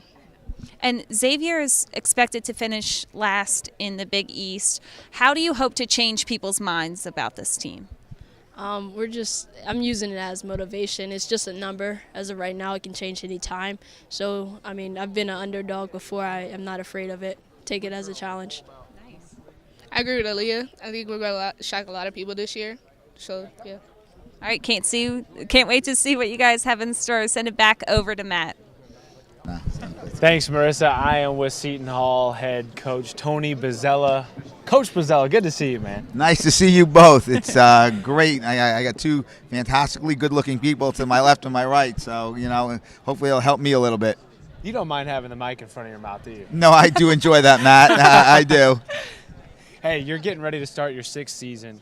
And one of the interesting things about your program at Seton Hall is you've always made a point to welcome in transfers from other schools and to sort of cultivate that family atmosphere for players who are looking for another shot at the Division I level. What has sort of drawn you to be kind of that niche in the Big East Conference? Well, we needed to find a niche, Matt. We had some great coaches before me, and it's always been a struggle to get players. So, I'm like, well, they're really good coaches. What can we do that was maybe a little different? So, when we took over, we had a couple kids in there that were transfers that, Coach Donovan, and God rest her soul, had helped us with. And then we said, we've got to expand on that. We've got to, try and continue to do well. So, we utilized a lot of the connections we have of people we had, high school and AU coaches, and we tried to say to them, listen, if anyone's ever unhappy, please just remember Seton Hall, because we have a lot more to offer than what you think. And those people helped open the doors. My top assistant is a tireless recruiting coordinator. My other Coach DeFalco, and then my other assistants, Coach Flagg and now Coach DePillo, have done a great job of cultivating relationships with other people to help us achieve the opportunity to get transfers. Coach, we can see it on the graphic right there. You've led the Pirates to their 4th postseason bid in 5 seasons, and you've also won a Big East regular season title. And in your years at Seton Hall, how have you grown as a coach?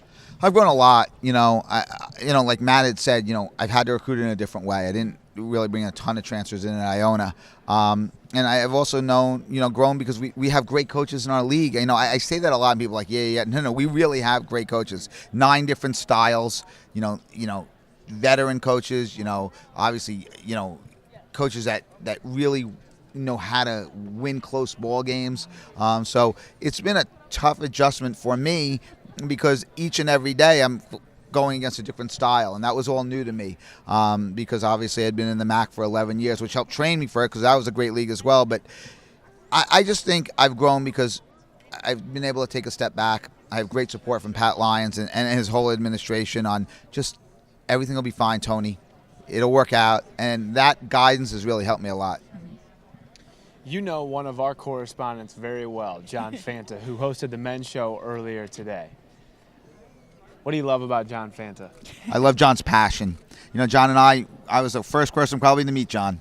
I had saw on social media that he had just arrived at Seton Hall, and he was so excited, so I invited him into my office. We met. I asked him what he wanted to do. We wanted to go into broadcasting. I called my sports information director that day, Vincent, and I said, this guy wants to get into broadcasting. Vincent took it from there, and, John Fanta was born. But I give John all that credit, and I give Vincent credit for, taking the time to come and meet John. But John's not only a great announcer, he was a great friend. We both started together pretty much, Matt. And John helped me through a lot of hard times after tough losses, times where I didn't know quite what to say, and he filled it in. And he's obviously a great announcer like both of you, but he's a great friend to me. You had mentioned it in the coaches panel a little bit earlier about how special it is for you to coach at your alma mater, talking about John Fanta and how much you helped him when a student came in to you, talking about what he wanted to do. How rewarding really is it to be coaching at your alma mater and give back to the university that gave you so much? It really means a lot, and I just opened the door for John. John went full bore, as we all know, into it, and that's what makes John so special. But I try and sell Seton Hall, not really even just as an alum, but as a husband, because I met my wife at Seton Hall, as a father, because my daughter went to Seton Hall, and our leadership. We have Dr. Meehan right now, who took it as an interim president, and she's fought through a lot of personal health battles to be a great president. And it's her passion and her leadership that really make me proud to represent Seton Hall. And then I always say this, my AD's been with me for 15 years. He's guided me. He's kicked me in the rear end. He's told me to shut up, but he's been a great leader to me. And he's put together a great staff around him that helps me, because I'm a passionate guy. I say what I want, and sometimes I shouldn't. But we love that about you, Coach. Thank you. But the guidance of those people has meant a lot, and my staff, and most of all my players. I have some players that maybe weren't all-stars, but are really close to me in my heart because of the people that they are. Coach Tony Bozzella, thanks so much for the time, and best of luck to you and the Pirates this season. Well, I really enjoyed being with both of you, and we talk about John, but you two are two of the rising stars as well. Thank you very much. Thank you, Coach. Thank you. We're going to toss it to a break. When we come back, we'll have more preview of the 2018-2019 women's basketball season from Media Day at the world's most famous arena in New York City. Coming off its best season since conference reconfiguration, the stage is set for Big East women's basketball.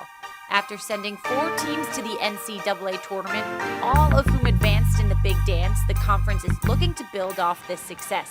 Leading the pack again this year are the DePaul Blue Demons, as the Big East tournament champions earned at least a share of their 5th consecutive regular season crown last season.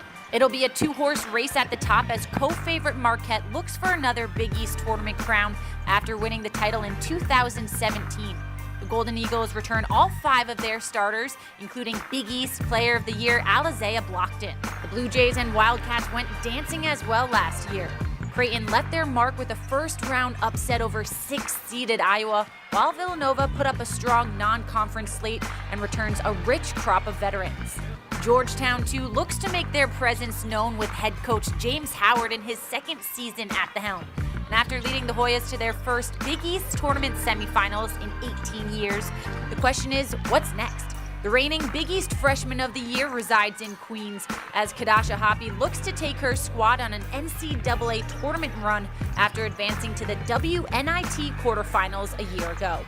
All sights will be set on the Windy City as the Big East tournament returns to Wintrust Arena for its 2nd year. It's time to tip it up as Big East Women's Hoops is back.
Back from the world's most famous arena, Madison Square Garden, rolling right along with the 2018 Big East Women's Media Day. From New York City, joined by Tori Schickel of the Butler Bulldogs. Tori, how are you? Hi, I'm good. How are you? I'm fantastic. Glad to be joined by you on set alongside Megan Caffrey as well. Tori, you and I had a chance to talk a little bit before coming to Media Day a couple weeks ago when the Big East crew was at Butler, kind of talking about what your hopes are for this season, because as Coach G talked about during the coaches panel, there's just a different feel with this Butler program than when you first started there. Why? Why this year? I think it's the attitude. Like G mentioned, we have that experience now. We're older. We're all juniors, seniors, and then we can teach the younger kids. We can instill that culture in them that we want to have and leave that footprint on them. So I think that's huge. And just having that positive attitude, going from where we were freshman year, you saw improvement every year. And I think last year was the biggest improvement we've made. And so seeing where we were and how far we've come since, like I said, freshman year, it's just been huge. And that's just attitude changing and culture changing. And talking about improvement, you specifically, you've increased your scoring production every season. What have you done in the off seasons that every year you've been able to get a little bit better? I think really going back and watching film, and then, just having great coaches that can put me through individuals and work on the weaknesses that I had. I think especially this year is extending my game even further, working on the double team a little more. Just little things like that, and like I said, having great assistant coaches that can put us through those individuals, and having great teammates that trust me enough to get in those scoring positions really helps. Tori, you said that you guys flew private out here. Yes, that's got to be did. nice. Yeah, well, it was very nice. What's the best part about flying private? Oh, not going through security, for sure. This sounds really bad, but I hate going through airports. Security and then waiting for your flight. Like, flying charter is the way to go, for sure. I'm with you on that one. Sure. I still haven't flown private yet, but I'm hoping soon. It's great. You should try it. Oh, thank you. I'm gonna get right on that. Hey, let me ask you this. But you guys aren't flying private back. No, we're not. I was going to say I can hitch a ride with you guys. I'm going back to Indianapolis too. Yeah, you could have, but we're sorry not about doing that. Yeah, I'll take a rain check. Yeah. Wait, All right, time. So I asked you this a couple weeks ago, and you being the humble warrior that you are, you didn't give me a straight answer, so I'm going to ask you again. A lot of people in this conference say Tori Schickel is the premier forward in the Big East on the women's side. You hear that. How does that make you feel? I think it's a great feeling. I think, it really speaks volumes of what this conference is, since we have so many great players and forwards specifically. And, just looking at my class in general, you have, all the Marquette seniors, which is a great class, and you have Audrey, Faber, and just the list goes on. Nogic. I think that list just goes on and on. To be mentioned in that group of names is huge, and just such an honor. You also mentioned to us a little bit before that private flight that you took out here, you guys had practice at 6 a.m. Matt, and you talked about the culture change that's happening this season. How is that? How do you go out at 6 a.m., have a great practice, come out to Media Day, and do all of that? What's going on behind the scenes? Yeah, I think it's just that sense of wanting to grind every day and wanting to get better. We're working every day and know that every day is a chance for us to get better than our opponents are getting, and knowing that everyone else is working just as hard. I think that's a huge motivator to us, and seeing how we did last season really motivates us to get in the gym and work just as hard as we can every single day. Tori Schickel, thanks so much for your time, and good luck this season. Thank you. Let's send it over to Marissa with DePaul's Ashton Millender. Thanks, Matt. Yes, here with Ashton right now, first ever Big East Media Day as the Big East reigning champs. How do you sum up the last couple of months of your time at DePaul? Working hard, basically. Every day in practice, we try to work hard, give everything we got, learn from last year's mistakes, and just build on that. Can you talk a little bit about the championship game, what it felt like to walk off the court knowing you won, and how you guys were able to get there as a team? It felt very good. Marquette is a very good team, so we just did the little details to beat them.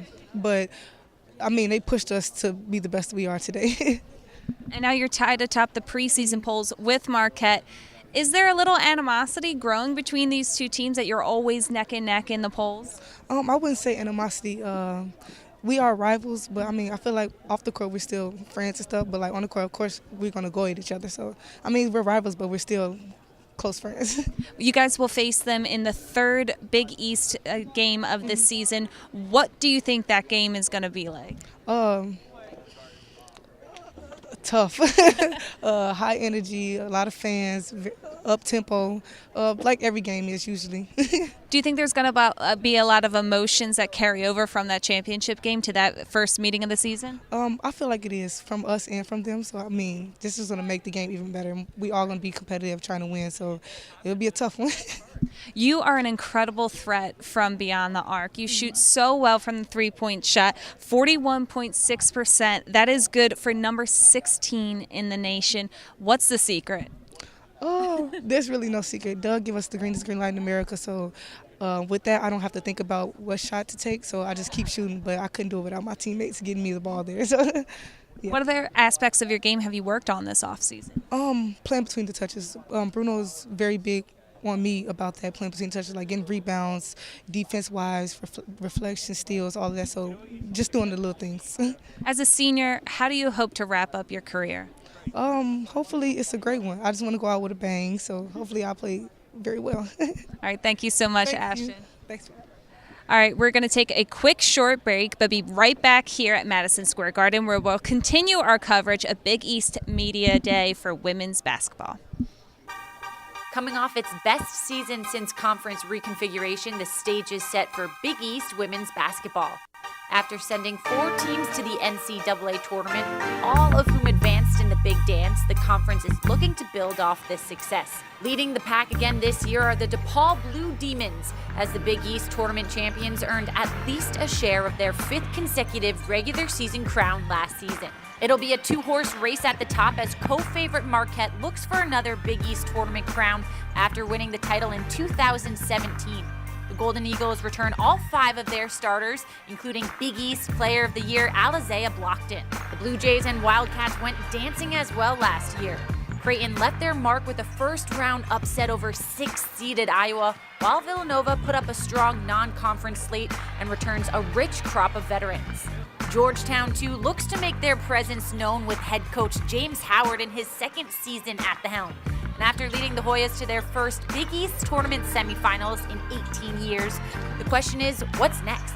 The reigning Big East Freshman of the Year resides in Queens, as Kadasha Hoppe looks to take her squad on an NCAA tournament run after advancing to the WNIT quarterfinals a year ago.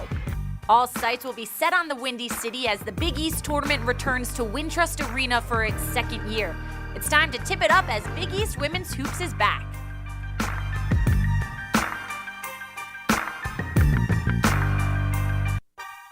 Coming off its best season since conference reconfiguration, the stage is set for Big East women's basketball.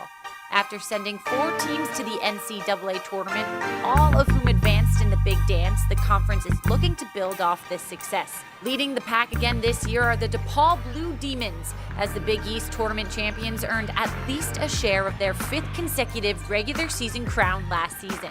It'll be a 2-horse race at the top as co-favorite Marquette looks for another Big East tournament crown after winning the title in 2017. The Golden Eagles return all 5 of their starters, including Big East Player of the Year Allazia Blockton. The Blue Jays and Wildcats went dancing as well last year. Creighton left their mark with a first-round upset over 6th-seeded Iowa, while Villanova put up a strong non-conference slate and returns a rich crop of veterans. Georgetown, too, looks to make their presence known with head coach James Howard in his 2nd season at the helm. And after leading the Hoyas to their first Big East tournament semifinals in 18 years, the question is, what's next? The reigning Big East Freshman of the Year resides in Queens, as Kadasha Hoppe looks to take her squad on an NCAA tournament run after advancing to the WNIT quarterfinals a year ago.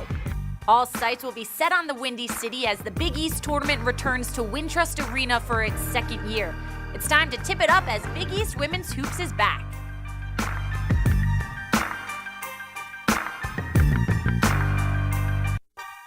Coming off its best season since conference reconfiguration, the stage is set for Big East women's basketball. Back from the Garden, Big East Women's Media Day 2018, joined by St. John's, Q Hoppe, Alicia, KB. Glad to have you ladies. Glad to be here. Best part about being at the Garden for Women's Media Day? City. Everything is great here in the city, and we get to play here this year, so that's a good thing too. Just being one of the greatest arenas in the world, You got some red hair rocking. Is that for the Red Storm? Did you do that recently? No, I actually That's had this 2 years last year. strong. This is my 2 second years year. strong? 2 years How did I strong. not know that? Yep. I've had this for this hair color for 2 years. I actually did it before I came to St. John's, and it just fit right in when I came here. So Red yeah. Storm stuff, Yeah, Red Storm strong. Well, it worked for you freshman year because you were a Big East freshman of the year. So I'm sure Coach Tart was like, you know what? Let's just keep it. Let's keep it. What can we expect to see from you this year? How has your game evolved now going into year 2 after being Big East freshman of the year? I would definitely say I got stronger. I spent a lot of time in the weight room this year, and also in the gym, just trying to fine-tune some things and, add more to my game. So, yeah. What did you learn about yourself as a player last season that you didn't know before playing at this level? I would have to say, that I can do it, I can play at this level and I can play at my best at this level, It was definitely a confidence booster and, just keeps me going. Allazia, you're kind of like the wily vet on a team of a lot of youngsters. How do you see your role now going into this upcoming season?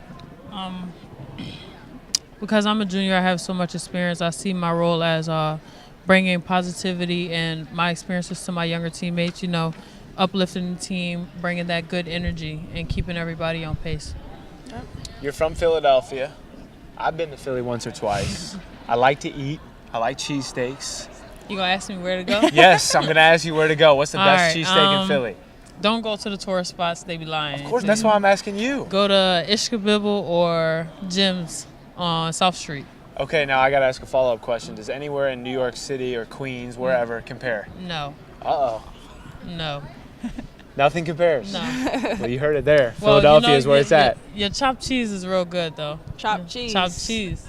Chopped cheese. Chopped cheese, Megan. Would you like to No, know I what don't. that is? I don't know what It's chopped like- cheese is. It's like a chopped up hamburger cheeseburger. meat, chopped up. Chopped up Got cheeseburger. lettuce. Oh, a chopped up cheeseburger with no bun. Do you get? Yeah, it's bread in on bread, it? but it's just, you know. make your burger, put your cheese know or whatever, one and you weird chop thing? it up. Is that So your it's like go-to the- post-game meal? Probably. Yeah, no, one thing that's weird is that y'all call the subs heroes. So, I had to adjust to that, too. That was weird. Oh. What does Coach Tart think about the chopped up cheese as the post-game meal? I don't think he's ever had one. know. I gotta Ask get him him to taste one. You guys went to the WNIT quarterfinals last season. You bring back that experience. How has that journey that you had in the postseason last year really given you motivation and also given you that experience that you need going into this year?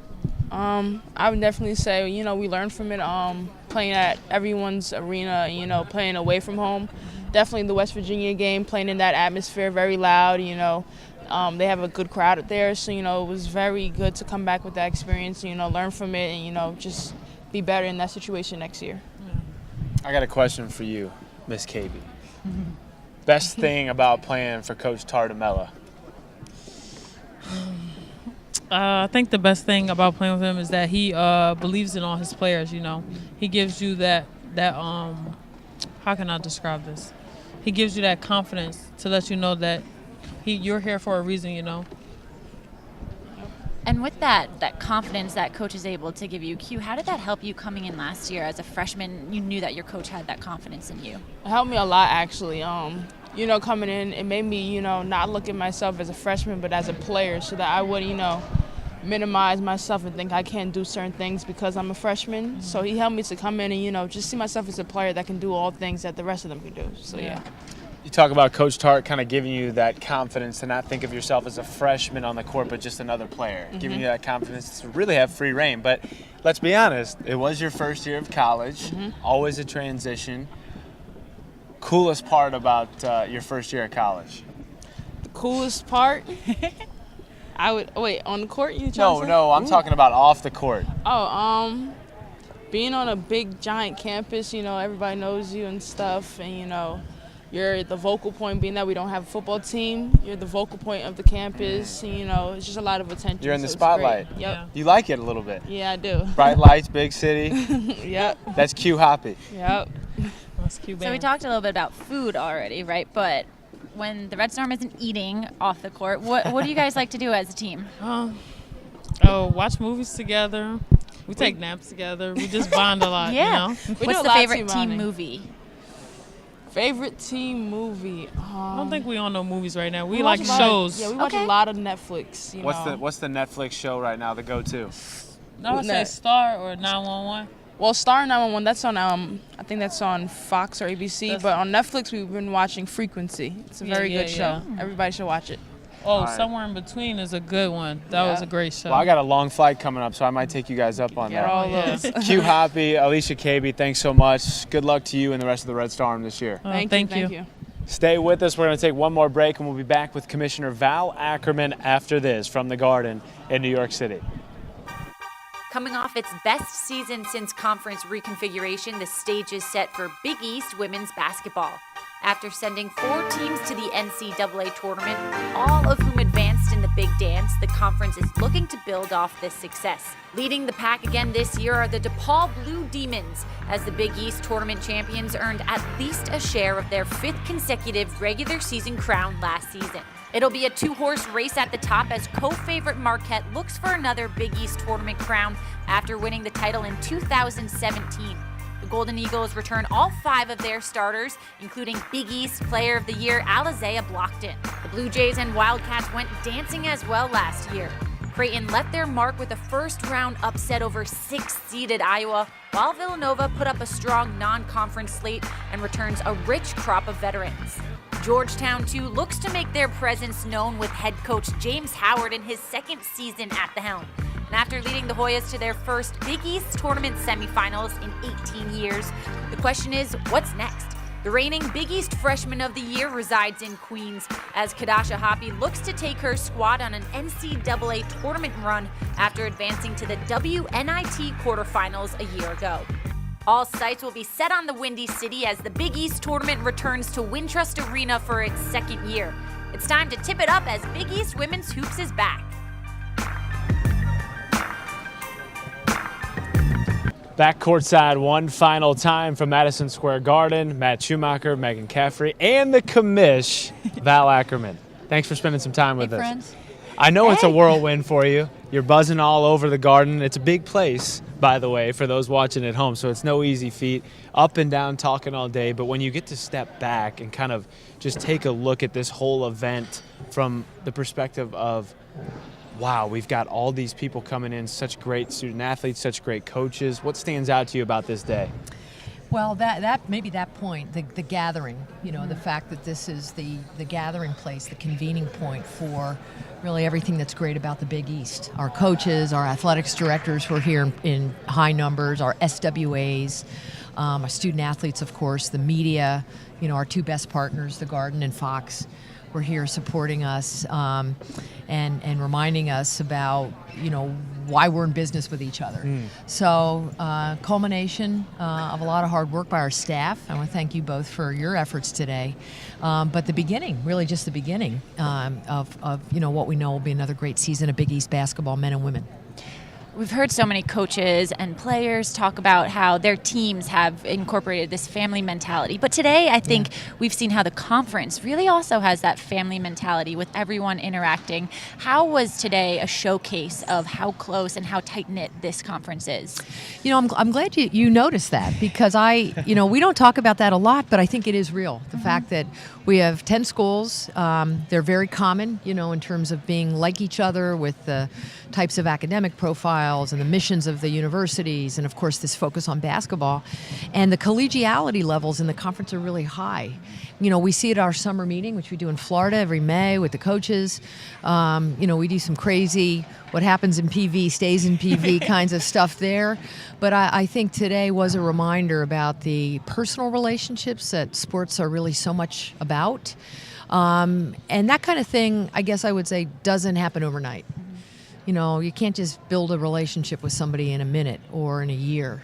And the fact that we're now 6 years in to all of this, I think, those relationships really are showing the full force of their blossoming over the last couple of years. And so, while our guys are going to be killing each other on the court or trying to in a couple of months, it's nice that in quiet moments like this, everybody's getting along.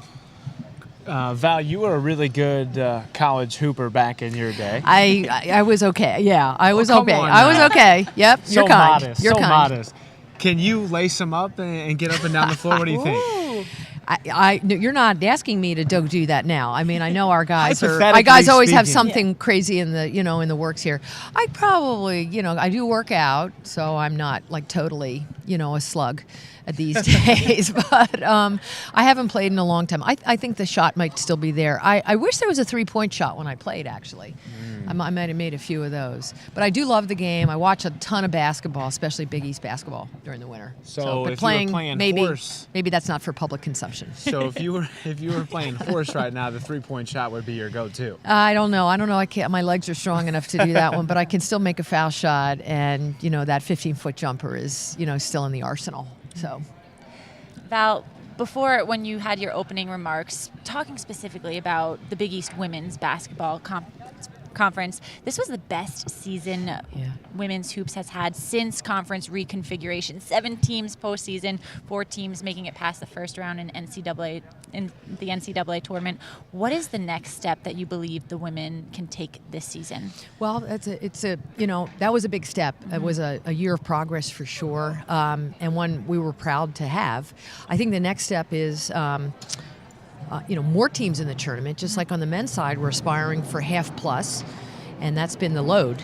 I think if we can get to that on the women's side, that would be terrific. Certainly, what our schools are aspiring to in terms of strength on both the men's and women's side. And then, as you all know, it's not just getting into the tournament, it's how far you go. So it's getting past the first round, getting into the Sweet 16. God, getting to an Elite 8 or a Final Four. I mean, if that were to happen, that would be amazing.